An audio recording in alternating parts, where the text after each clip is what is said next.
Welcome to icon news. నేను మీ పవన్ కృష్ణమూర్తి. ఎన్నికల commission సలహాదారులకు కూడా షరతులు వర్తిస్తాయి అని చెప్పి రూలింగ్ ఇవ్వడం, దాని తర్వాత సజ్జల రామకృష్ణారెడ్డి దగ్గర నుంచి మిగతా ఏ సలహాదారు ఇప్పటివరకు మాట్లాడకపోవడం వెనుక మర్మం ఏంటి, అలాగే వాళ్ళ ఫర్దర్ యాక్షన్స్ ఎలా ఉండబోతున్నాయి, అసలు ఇప్పటి వరకు ఈ సలహాదారులు ఏం సలహాలు ఇచ్చారు, వీళ్ళకి అయినటువంటి ఖర్చులు ఎంత, ఇదంతా ప్రజల మీద భారమేనా కాదా అనేది తెలుగుదేశం పార్టీ అధికార ప్రతినిధి నిలయపాలెం విజయ్ కుమార్ గారిని అడిగి తెలుసుకుందాం. నమస్కారం సార్. భారతదేశంలో ఎక్కడా లేనటువంటి సరికొత్త పద్ధతి 5 ఏళ్ల క్రితం జగన్మోహన్ రెడ్డి గారు మొదలుపెట్టారు. ఆయనకు కావాల్సిన వాళ్ళు, వాళ్ళ నాన్నకు కావాల్సిన వాళ్ళు, ఆయనతో పాటు సాక్షిలో పనిచేసిన వాళ్ళు, సాక్షిలో ఎడిటర్లు, చీఫ్ ఎడిటర్లు, సాక్షి ఛానల్లో ఉండేవాళ్ళు, సాక్షి ఛానల్లో సాయంకాలం పూట చర్చా వేదికలు పెట్టేవాళ్ళు, వీళ్ళందరినీ రావడం 2019 మే 31 ఆయన ప్రమాణ స్వీకారం చేయగానే క్యాబినెట్ కూడా ఏర్పడక ముందే సజ్జల రామకృష్ణారెడ్డి గారిని అడ్వైజర్గా తెచ్చారు. అడ్వైజర్ అంటే ఏంటి? సలహాలు ఇస్తారు. కానీ నెక్స్ట్ 5 ఇయర్స్లో సజ్జల రామకృష్ణారెడ్డి హ్యాస్ బికమ్ సర్వాంతర్యామి, అమ్నిప్రెజెంట్ అంటారు ఇంగ్లీష్లో. సో ఆయనే మొత్తం ఆయన చూసుకుంటాడు. పెద్దానికి పెన్షన్ దగ్గర నుంచి, రాష్ట్ర ప్రభుత్వం దగ్గర నుంచి, పొద్దున్న లేస్తే ఆయన చేసే మెయిన్ పని ఏమంటే ప్రతిపక్షాన్ని కన్నీ తిట్టిపోయడం. ఈయన కాకుండా ఇంకొక ఆయన జీవీడి కృష్ణమోహన్, ఆయన్ని క్యాబినెట్ స్టార్ట్ కాకముందు తీసుకోవాలి. ఇట్లా 60 మంది దాదాపు తెచ్చారు. ప్రస్తుతానికైతే 42 మెంబర్స్ దాకా ఉన్నారు అఫీషియల్. అంటే మనకున్న సమాచారం మేరకు, ఎందుకంటే మన దగ్గర జీవోలన్నీ పూర్తిగా లేవు, జీవో సైట్లు చేశారు కాబట్టి పూర్తిగా మన దగ్గర సమాచారం మేరకు 55 నుంచి 60 మంది సలహాదారులు. ఒక్కొక్క సలహాదారులు కనీసం 4-5 లక్షల రూపాయలు రెమ్యునరేషను. ఇది కాకుండా వాళ్ళకు పేషి, వాళ్ళకి డ్రైవర్లు, వాళ్ళకి జీతాలు, పిఏలు, పిఎస్లు, వాళ్ళకి ఆఫీసులో మళ్ళీ ఇన్ఫ్రాస్ట్రక్చరు, సిస్టమ్స్, ఇట్లా ప్రతి సలహాదారు మీద కనీసం 30 లక్షల రూపాయలు క్యాపిటల్ ఎక్స్పెండిచర్ కావచ్చు, ప్లస్ వాళ్ళకి ఏమంటారు మోటార్ వెహికల్ అడ్వాన్స్.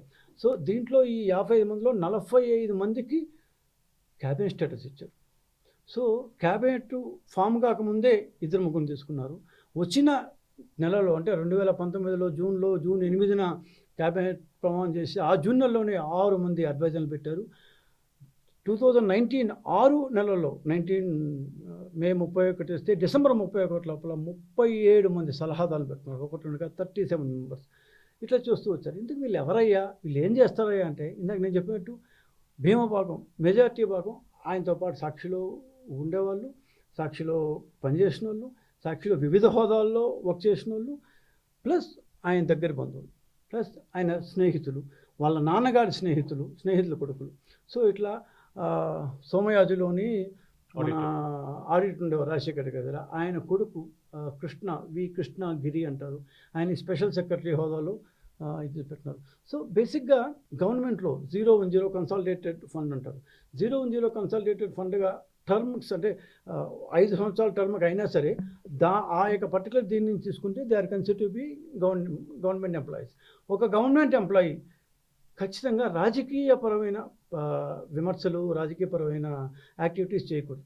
కానీ ఈ సలహాదారులందరూ ఎప్పుడు రాజకీయాలు తప్ప ఇంకేం మాట్లాడరు. వీళ్ళ పని ఏం చేస్తారంటే, అఫిషియల్గా అయితే వీళ్ళకి ఏమీ పని లేదు, అన్అఫిషియల్గా ఫుల్ బిజీ. ఏమంటే ఏ కంపెనీ వస్తుంది, ఏ కంపెనీ పోతుంది, ఏ కంపెనీ ఎంత సంపాదించవచ్చు, వాళ్ళంతా వీళ్ళంతా, కాకినాడ ఎస్ఎస్జెడ్ పోర్టు, అరబిందో ఇప్పిద్దామా. దీంట్లో చీఫ్ సెక్రటరీ పొజిషన్లో తెలుగుదేశం ప్రభుత్వం ఉన్నప్పుడు పనిచేసిన మన కల్లం అజయ్ రెడ్డి గారు కరెక్ట్గా ఆయన ప్రమాణ స్వీకారం చేయగానే 3 రోజుల కల్లా ఆయన పెట్టుకున్నారు. సో ఆ తర్వాత శామ్యూల్ గారు, ఆయన కూడా ఐఏఎస్ ఆఫీసర్. వీళ్ళందరూ తమ యొక్క పరిధి దాటిపోయి, శామ్యూల్ గారు అయితే సోలార్ ఒప్పందాల గురించి పెద్ద ప్రెస్ కాన్ఫరెన్స్ పెట్టి అసలు చంద్రబాబు నాయుడిని, టీడీపీ గవర్నమెంట్ని అది ఇది అని చెప్పి నాకు గందరగోళం చేసి మేమేదో అవినీతి చేశాను. ఆయన పెట్టుకుంది గవర్నమెంట్ ఎంప్లాయీ, ఇదే సలహాలు ఇవ్వాలి. అంతేగాని ఆయన వచ్చి బయట దాన్ని ప్రతిపక్షాలు తిట్టడం ఏంటి? చివరికి ప్రధానమంత్రే మొట్టికాయ వేస్తే సాఫ్ట్ బ్యాంక్ వాళ్ళు పోయి, జపనీస్ సాఫ్ట్ బ్యాంక్ వాళ్ళు వెళ్ళి ప్రైమ్ మినిస్టర్కి రిపోర్ట్ చేస్తే, జపనీస్ అంబాసిడర్ వచ్చి ప్రైమ్ మినిస్టర్ రిపోర్ట్ చేస్తే, ప్రైమ్ మినిస్టర్ మొట్టికాయ వేస్తే, తర్వాత అదే ఒప్పందాన్ని తిరగరాసి మేమిచ్చిన రాయితీల కంటే ఒక 4 రాయితీలు ఎక్కువ ఇచ్చి, ఆ తర్వాత సోలార్ ఒప్పందాల్లో ఇండోసోల్కు దాదాపు 1,20,000 ఎకరాలు, అరబిందోకి దాదాపు 30,000 ఎకరాలు, ఇన్ని ఎకరాల్లో కీలక పాత్ర పోషించింది శామ్యూల్ గారు. బట్ ఆయన సలహాదారు. సో ఇంతమంది సలహాదారులను పెట్టుకొని రాజ్యాంగేతర శక్తులు, ఎక్స్ట్రా కాన్స్టిట్యూషనల్ అథారిటీస్ ఈ టైప్లో రాజ్యం చేస్తూ వచ్చారు. మనందరికీ తెలుసు, బహుశా చిన్న వయసు వాళ్ళకి చూసుంటారు, వినుంటారు. 1980లో అంజయ్య గారు 62-64 మందితోనూ మంత్రివర్గం పెట్టారు. అట్లాంటి వాళ్ళని చూస్తే టోటల్ శాసనసభ్యుల్లో 15% కంటే ఎక్కువ ఉండకూడదు అంటూ ఒక రూల్ తెచ్చారు. సో ఆంధ్రప్రదేశ్లో ఈరోజు 29 మంది కంటే మంత్రులు ఎక్కువ ఉండకూడదు. కానీ ఇక్కడ 29 మంత్రులు, వీళ్ళందరూ డమ్మీలే, వీళ్ళకి ఏమీ తెలియదు అసలు. కనీసం వీళ్ళ దగ్గర జీవోలు కూడా ఇస్తావు, కనీసం సంతకం పెట్టేందుకు వీళ్ళు కాదు, ఏముంటుందో కూడా తెలియదు వాళ్ళకి. వీళ్ళు కాకుండా 45, ఇందాక నేను చెప్పాడు 55-60 మంది సలహాదారులు ఉంటే దాంట్లో 45 మంది క్యాబినెట్ స్టేటస్ ఉంది. అంటే మంత్రికి తత్సమాన హోదా అన్నమాట. అంటే మొత్తం ఎంత అయ్యారు? 70 పైన అయిపోయారు. అంటే జంబో క్యాబినెట్ని ఏర్పరిచిన ఘనత జగన్మోహన్ రెడ్డి గారికి చెందుతుంది. సో వీళ్ళందరూ వీళ్ళ యొక్క పరిధి దాటేసి ఇష్టం వచ్చినట్టు వీళ్ళు, అంటే వీళ్ళకి ప్రజల దగ్గర నుంచి ఓట్లేసి వీళ్ళు గెలవలేదు, కనీసం వీళ్ళు ఏదో సివిల్స్ ఎగ్జామ్ రాసేవాళ్ళు, దొడ్డిదారిని వచ్చారంటారు.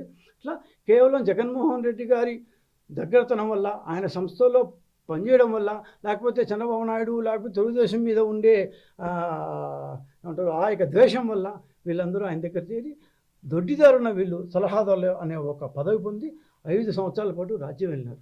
అయితే ఒకటి చెప్పండి, ఇప్పుడు సలహాదారులను పెట్టుకోవడం అనేది తప్పేం కాదు. ఎందుకంటే 1983 తెలుగుదేశం ప్రభుత్వం ఎన్టీ రామారావు గారు స్థాపించిన దగ్గర నుంచి సలహాదారులు ఉన్నారు. బట్ వాళ్ళు ఐఏఎస్ ఆఫీసర్లు, ఐపీఎస్ ఆఫీసర్లు వీళ్ళు ఉండేవాళ్ళు. ఐఏఎస్ ఆఫీసర్లే కాదు, ఇంకా చెప్పాలంటే 2014లో మేము ఈ బైఫర్కేషన్ తర్వాత వచ్చినప్పుడు కూడా 2-3 సలహాదారులు ఉండేవాళ్ళు. జేఏ చౌదరి అని చెప్పి అంతకుముందు టెలికమ్యూనికేషన్స్ ఎండీగా ఉండేవాడు ఆయన, ఐ థింక్ బిఎస్ఎన్ఎల్ ఎంటీఎన్ఎల్ ఉండేవాడు. ఆయన వచ్చి ఐటీ సంస్థకి ఇచ్చేవాడు. సో ఐటీ అంటే మీరు చెప్తున్నాను, ఇప్పుడు కసిరెడ్డి రాజశేఖర్ రెడ్డి అనే అతన్ని ఫర్ ఎగ్జాంపుల్ జగన్మోహన్ గారు ఈ 55 మందిలో ఒక అతను ఎవరు? వాళ్ళ పెద్దమ్మ కొడుకు, పిన్నమ్మ కొడుకు, చాలా దగ్గర బంధువు. ఆయన ఏం ఐటీ కంపెనీలు తెచ్చారో అయితే తెలియదు, కానీ వాలంటీర్ల మీద ఫీల్డ్ ఆపరేషన్ ఏజెన్సీ అంటూ ఒకటి పెట్టి, దానికి రామ్ ఇన్ఫో అంటూ ఒకటి పెట్టి, వీళ్ళ దగ్గర నుంచి 70 కోట్ల రూపాయలు మళ్ళించి, అది అయిపోయి పెద్ద స్టోరీ. దీన్ని అన్నింటినీ డీల్ చేసింది కసిరెడ్డి రాజశేఖర్ రెడ్డి. ఇందాక నేను చెప్పాడు శామ్యూల్ గారు. సో ఒక్కొక్కరు ఒక్కొక్క ఏమంటారు మనీ స్ట్రీమ్ ఎంచుకున్నారు అనమాట. సో ఈ సలహాదారులందరూ వాళ్ళ యొక్క ఏమంటారు మనీ స్ట్రీమ్స్ని ఐడెంటిఫై చేసి ఆ యొక్క డబ్బులు ఏ విధంగా గవర్నమెంట్ దగ్గర నుంచి నిధులు పొంది దాని దారి మళ్లించాలి, ఇవి చూసారే. కానీ నిజమైన గవర్నమెంట్ సలహా కనీసం ఇంత గొడవ జరిగిన తర్వాత జగన్మోహన్ రెడ్డి గారు ప్రజలకి మేము 60 మంది సలహాదారులు తీసుకున్నాము, ఈ 60 మంది సలహాదారులు ఇచ్చిన సలహాలు ఇవి, ఈ సలహాల వల్ల గవర్నమెంట్ ఈ విధంగా లబ్ధి పొంది నేను ఒక ఐదు చేస్తే మేము కూడా సంతోషిస్తాం కదా. సో ఇది బేసికలీ తమ వాళ్లకు, తమ కోసం, తమ కొరకు, వైకాపాతో జత కట్టిన వాళ్ళు, దానికి డబ్బు కొట్టిన వాళ్ళు, దానికి డబ్బా కట్టిన వాళ్ళ కోసం ఈ పర్టికులర్ సలహాదారులని పోస్ట్ సృష్టించి ఒక రాజ్యాంగేతర శక్తుల్ని 5 ఏళ్ల పాటు మనం భరించాం. ఫైనలీ అట్లీస్ట్ ఈసీ ఈ రోజు కన్నా కళ్ళు తెరిచి ఒక డెసిషన్ ఇచ్చింది. ఏమని? వీళ్ళందరూ కూడా గవర్నమెంట్ ఉద్యోగులే, మోడల్ కోడ్ ఆఫ్ కండక్ట్ వీళ్ళకు కూడా వర్తిస్తుంది. సో ఈ రోజు నుంచి ఏ విధమైన విమర్శలు చేయడానికి లేదు, ఏ విధమైన దాన్ని ఏమంటారు పత్రికా సమావేశాలు పెట్టడానికి లేదు. ఒకవేళ పెడితే మాకు ఇవన్నీ స్ట్రిక్ట్ యాక్షన్ అని చెప్పారు. నిన్న పొద్దున్న నుంచి అయితే ఏ మీటింగ్లు ఏమి పెట్టట్లేదు. Let's see what's going to happen. But Telugu Desam government రాగానే ఈ సలహాదారుల వ్యవస్థను కూకడి వెళ్తూ మొత్తం తీసేస్తాం. నీడ్ బేస్డ్, ఎక్స్పర్టైజ్ బేస్డ్, ఒకటి ఇద్దరు తీసుకొని తప్పలేదు, అంతేగాని 60 మంది పెట్టుకోవాలి.